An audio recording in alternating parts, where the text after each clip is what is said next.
ನಮಸ್ಕಾರ ಬಸ್ ಎಲ್ಲರಿಗೂ welcome back to ಸಾಗ stories. ಮಗ ಬೆಂಗಳೂರು ಬುಲ್ಸ್ ಫ್ಯಾನ್ಸ್ಗಳು ಒಬ್ರು ಪ್ಲೇಯರ್ಗೋಸ್ಕರ ಸಿಕ್ಕಾಪಟ್ಟೆ ವೆಯ್ಟ್ ಮಾಡ್ತಿದ್ದಾರೆ. ಈ ಪ್ಲೇಯರ್ ಬರಬೇಕು ಅಂತ. ಸೊ ಆ ಪ್ಲೇಯರ್ ಯಾರು ಗೊತ್ತಿರೋ ಹಾಗೇನೆ ಪವನ್ ಕುಮಾರ್ ಶರಾವತ್.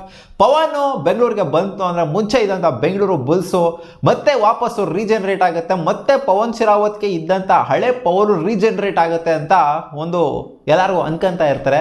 ಹೌದು, ಅವ್ರಿಗೂ ಕೂಡ ಖಂಡಿತ ಅನ್ಸಿರ್ತಾರೆ. ಸಮ್ ಪಾಯಿಂಟಲ್ಲಿ ಬೆಂಗಳೂರು ಬುಲ್ಸಲ್ಲಿ ರಾಜ ಇದ್ದಂಗಿದ್ದೆ, ರಾಜನ್ ಥರ ಮೆರಿತಾ ಇದ್ದೆ, ಬೇರೆ ಟೀಮ್ಗಳಿಗೆ ಹೋಗ್ಬಿಟ್ಟು ಸ್ಪಟಾಕಿ ಆಗೋಗ್ಬಿಟ್ಟಲ್ಲ ಗುರು ಅಂತ ಪವನ್ ಶರಾವತ್ಗೆ ಅನ್ಸೇದು ಯಾವ್ದಾನ ಒಂದು ಪಾಯಿಂಟಲ್ಲಿ. ಯಾಕಂದರೆ ತಮಿಳ್ ತಲೆವಾಸ್ಗವರು ಕಾಲು ಮುರ್ಕೊಂಡು ಏನಾರ ಆಗೋಗ್ಬಿಟ್ಟು ಸೀಸನ್ನೇ ಆಡಲಿಲ್ಲ. ತೆಲುಗು ಟೈಟನ್ಸಿಗೆ ಬಂದರು, ನೆಟ್ಟಿಗೆ ಒಂದು ಮ್ಯಾಚ್ನೂ ಕೂಡ ನೆಟ್ಟಿಗೆ ಪ್ರದರ್ಶನ ಕೊಡೋಕ್ಕಾಗಲಿಲ್ಲ. ಸೊ ಆ ಥರ ಆಗಿದ್ದು 2.60 CR, ಅರ್ಧಕ್ಕಿಂತ ಜಾಸ್ತಿ ಪರ್ಸ್ ವ್ಯಾಲ್ಯೂ ಗುರು.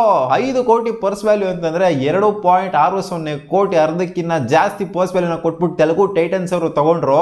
ಬಟ್ ಆಗಿದ್ದು ತೆಲುಗು ಟೈಟನ್ಸ್ಗೆ ಏನೂ ಆಗಲ್ಲ, ಏನು ವರ್ಕೌಟ್ ಆಗಲ್ಲ. ಫ್ರ್ಯಾಂಚೈಸಿ ಆ ಥರ ಇದೆ ಅಂತ ಕಾಣ್ತಿದೆ. ಯಾರೇ ಹೋದ್ರೂ ಏನೂ ಮಾಡೋಕ್ಕಾಗ್ತಿಲ್ಲ ಫ್ರ್ಯಾಂಚೈಸಿಗೆ.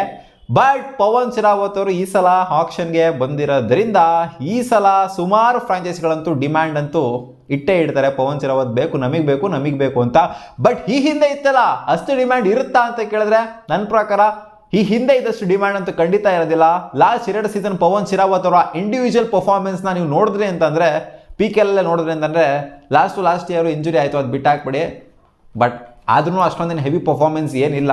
ನೀವು ನಾರ್ಮಲ್ ಆಗಿ ಇದರಲ್ಲೆಲ್ಲ ನೋಡಿರ್ತೀರಲ್ಲ, ಏಷ್ಯನ್ ಗೇಮ್ಸಲ್ಲಿ ಎಲ್ಲೆಲ್ಲ ಆಡಿದ್ರು. ಸೊ ಅಷ್ಟೊಂದೇನೆ ಹೆವಿ ಇಂಪ್ಯಾಕ್ಟ್ ಮಾಡಿದಿರಂತೆಲ್ಲ, ಒಟ್ಟಲ್ಲಿ ಒಂದು ರೇಂಜಿಗೆ ಆಡ್ತಾ ಇದ್ದಾರೆ ಅಷ್ಟೇ. ಮುಂಚೆ ಬೆಂಗಳೂರು ಬುಲ್ಸಲ್ಲಿ ಇದ್ದಂಥ ಒಂಥರ ಸಿಂಗಲ್ ಹ್ಯಾಂಡೆಡ್ಲಿ ಒಂಟಿಸಲಾಗ ಥರ ಎಲ್ಲಾರನ್ನೂ ಒಂಥರ ಗಬ್ರಾಡ್ಕೊಂಡು ಎತ್ತಾಕೊಂಬತ್ತಿದ್ದಿಲ್ಲ ಪವನ್ ಶರಾವತ್. ಆ ಥರ ಪವನ್ ಶರಾವತ್ ಕರೆಂಟ್ಲಿ ಇಲ್ಲ. ಸೊ ಆದ್ದರಿಂದ ಲಾಸ್ಟ್ 2 ಕನ್ಸಿಕ್ಯೂಟಿವ್ ಸೀಸನ್ಸಲ್ಲಿ ಹೈಯೆಸ್ಟ್ ಬಿಡೆಡ್ ಪ್ಲೇಯರ್ ಆಗಿದ್ರು, ಮೋಸ್ಟ್ ಎಕ್ಸ್ಪೆನ್ಸಿವ್ ಪ್ಲೇಯರ್ ಆಗಿದ್ದಂಥ ಪವನ್ ಶರಾವತ್ ಇವಾಗಂತೂ ಖಂಡಿತ ಇಲ್ಲ. 2.60 CR ಕೊಟ್ಬಿಟ್ಟು ನನ್ನ ಮಗನೂ ಕೂಡ, ಯಾವ ದಡ್ಡ ನನ್ನ ಮಗ ಕೂಡ ಪವನ್ ಶರಾವತ್ನ ತಗೊಳ್ಳೋದಕ್ಕೆ ರೆಡಿ ಇಲ್ಲ. ಸೊ ಅಷ್ಟು ಆ ರೇಂಜ್ಗೆಲ್ಲ ಹೋಗಲ್ಲ. ನನ್ನ ಪ್ರಕಾರ ಮೋಸ್ಟ್ ಎಕ್ಸ್ಪೆನ್ಸಿವ್ ಬಿಡ್ ಆದರೂ ಆಗ್ಬೋದು, ಬಟ್ 2.60 CR ಆಗೋದು ನನಗೇನೋ ಡೌಟ್ ಹೊಡಿತಾ ಇದೆ. ಮೋಸ್ಟ್ ಎಕ್ಸ್ಪೆನ್ಸಿವ್ ಬಿಡ್ ಆಗಬಹುದು ಅಷ್ಟೇ, ಹಾಗೇ ಆಗ್ತಾರೆ ಅಂತ ಹೇಳ್ತಿಲ್ಲ. ಇವರೇ ಫಸ್ಟಲ್ಲಿ ಇರ್ತಾರೆ ಅಂತಲೂ ಕೂಡ ಹೇಳ್ತಿಲ್ಲ. ಯಾಕಂದರೆ ಬ್ರ್ಯಾಂಡ್ ವ್ಯಾಲ್ಯೂ ಪವನ್ ಶರಾವತ್ದು ಬೆಂಗಳೂರು ಬುಲ್ಸ್ನ ಬಿಡ್ತಾ ಇದ್ದಂಗೆ, ಬೆಂಗಳೂರು ಬುಲ್ಸ್ನ ಬಿಟ್ಟಂಥ ಪವನ್ ಶರಾವತ್ಗೂ ಇವಾಗಿರುವಂಥ ಪವನ್ ಶರಾವತ್ಗೂ ಸಿಕ್ಕಾಪಟ್ಟೆ ಡಿಫ್ರೆನ್ಸ್ ಇದೆ. ಆ ಒಂದು ಇಯರು ಇಂಜುರಿ ಆಯಿತು ಅನ್ನೋ ಮಾತ್ರಕ್ಕೆ ಇವರಿಗೆ ಲಾಸ್ಟ್ ಸೀಸನು ಸಿಕ್ಕಾಪಟ್ಟೆ ಡಿಮ್ಯಾಂಡ್ ಇತ್ತು. ಅವ್ರು ಈಚೆ ಕಡೆ ಬಿಟ್ಟಿರೋ ತಮಿಳ್ ತಲೆವಾಸ್ ಈಚೆ ಕಡೆ ಬಿಟ್ಟಿದ್ರಿಂದ ಇವರಿಗೆ ಡಿಮ್ಯಾಂಡ್ ಇತ್ತು ಅಷ್ಟೇ. ಒಂದು ವೇಳೆ ಆ ಸೀಸನ್ ತಮಿಳ್ ತಲೆವಾಸ್ಗೆ ಆಡಿದ್ರಲ್ಲ, ಆ ಸೀಸನ್ ಏನಾದ್ರು ಇಂಜುರಿ ಆಗದೇನೋ ಚೆನ್ನಾಗಿ ಏನು ನೆಕ್ಸ್ಟು ಪರ್ಫಾರ್ಮ್ ಮಾಡಿರಲಿಲ್ಲ ಅಂತಂದರೆ ಅವ್ರಿಗೆ ಖಂಡಿತ ಲಾಸ್ಟ್ ಸೀಸನ್ ಕೂಡ ಅಷ್ಟೊಂದೇನು ಡಿಮ್ಯಾಂಡ್ ಇರ್ತಾ ಇರಲಿಲ್ಲ. ಬಟ್ ಈ ಸೀಸನ್ನು ಡಿಮ್ಯಾಂಡ್ ಇರಲ್ಲ ಅಂತಲ್ಲ, ಫ್ರಾಂಚೈಸಿಗಳು ಡಿಮ್ಯಾಂಡ್ ಇಡ್ತಾರೆ. ಬಟ್ ಆದರೆ 2.60 CRಗಂತೂ ನಿಜವಾಗ್ಲೂ ಪವನ್ ಶರಾವತ್ ಕರೆಂಟ್ಲಿ ಅಂತೂ ವರ್ತಿಲ್ಲ. ಬೆಂಗಳೂರು ಬುಲ್ಸು ಎಷ್ಟು 2 ಕೋಟಿ ರೇಂಜ್ಗೇನೋ ಲಾಸ್ಟ್ ಸೀಸನು ಹೋಗಿದ್ರು, 2 ಕೋಟಿಗಿನ್ನ ಜಾಸ್ತಿನೇ ಹೋಗಿದ್ರು ಅಂತ ಕಾಣಿಸಿದೆ. ಒಟ್ನಲ್ಲಿ ಬಿಡ್ ಅಂತೂ ಮಾಡಿದ್ರು ಬೆಂಗಳೂರು ಬುಲ್ಸು ಪವನ್ ಶರಾವತ್ ಬೇಕು ಅಂತ.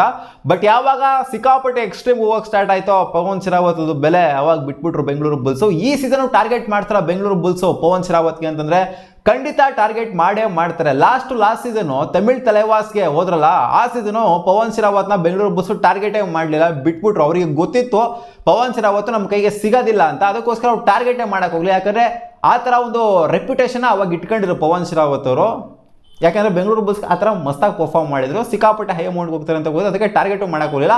ಲಾಸ್ಟ್ ಸೀಸನು ಸ್ವಲ್ಪ ಸಿಗಬಹುದು ನಮಗೆ ಅಂತ ಅನ್ಕೊಂಡಿದ್ರು ಅಂತ ಕಾಣಿಸುತ್ತೆ ನಮ್ಮ ಕೋಚ್, ಅದಕ್ಕೋಸ್ಕರ ಟಾರ್ಗೆಟ್ ಮಾಡಿದ್ರು. 2 ಕೋಟಿವರೆಗೂ ಟಾರ್ಗೆಟ್ ಮಾಡಿದ್ರು. ಬಟ್ ಯಾವಾಗ ಇದು ವಿಪರೀತವಾಗಿ ಹೋಗ್ತಿದೆ ಅನ್ನೋದು ಗೊತ್ತಾಯ್ತೋ ಅವಾಗ ಅವ್ರನ್ನ ಬಿಟ್ಟರು. ಸೊ ಈ ಸೀಸನು ಗೊತ್ತಿದೆ ಅವ್ರಿಗೂ ಕೂಡ ಇವರ ಲಿಮಿಟ್ ಏನು ಅಂತ, ಪವನ್ ಶರಾವತ್ಗೂ ಕೂಡ ಗೊತ್ತಿದೆ ಅವರ ಲಿಮಿಟೇಷನ್ ಏನು ಅಂತ. ಸೊ ಆದ್ದರಿಂದ ಈ ಸೀಸನು ಬೆಂಗಳೂರು ಬುಲ್ಸು 100% ಟಾರ್ಗೆಟ್ ಮಾಡೇ ಮಾಡ್ತಾರೆ. 2 ಕೋಟಿ ಒಳಗೆ ಏನಾದ್ರು ಸಿಕ್ತು ಅಂತಂದರೆ 100% ಎತ್ತಾಕಂತಾರೆ. ನನ್ನ ಪ್ರಕಾರ 2 ಕೋಟಿಗಿಂತ ಒಳಗಡೆನೆ ಪವನ್ ಶರಾವತ್ ಹೋಗ್ತಾರೆ, 1 ಕೋಟಿಗಿಂತ ಮೇಲ್ಗಡೆನೇ ಹೋಗ್ತಾರೆ. ಅವ್ರು ಏನೇ ಅಜೀಬಾಗಿ ಆಡಿರಲಿ, ಏನೇ ವರ್ಷಾಗಿ ಆಡಿರಲಿ, 1 ಕೋಟಿ ಮೇಲಂತೂ ಪಕ್ಕ ಹೋಗ್ತಾರೆ. ಆ ಬ್ರ್ಯಾಂಡ್ ವ್ಯಾಲ್ಯೂ ಅಂತೂ ಪಕ್ಕ ಇದೆ. ಬಟ್ 2.5 crore 2.6 crore ಈ ರೇಂಜಿಗೆಲ್ಲ 100% ಹೋಗಲ್ಲ. ಸೊ ಬೆಂಗಳೂರು ಬುಲ್ಸು ಈ ಸಲ ಪವನ್ ಶರಾವತ್ನ ಟಾರ್ಗೆಟ್ ಮಾಡೇ ಮಾಡುತ್ತೆ. ಹಳೆ ಓಲ್ಡ್ ಪವನ್ ಶರಾವತ್ ಏನಾದ್ರು ಬೆಂಗಳೂರು ಬುಲ್ಸ್ಗೆ ವಾಪಸ್ ಬಂದರು ಅಂತಂದರೆ, ಅದೇ ಹೇಳಿದ್ನಲ್ಲ, ಬೆಂಗಳೂರು ಬುಲ್ಸಲ್ಲಿ ಇದ್ದಂಥ ಒಂದು ಪವರ್ ಏನಿತ್ತು, ಸೊ ಆ ಪವರ್ ಮತ್ತೆ ಬರುತ್ತೆ. ಜೊತೆಗೆ ಪವನ್ ಶರಾವತ್ಗೆ ಒಂಥರ ಪವರ್ ಬಂದಂಗೆ ಇರುತ್ತೆ ಬೆಂಗಳೂರು ಬುಲ್ಸಲ್ಲಿ.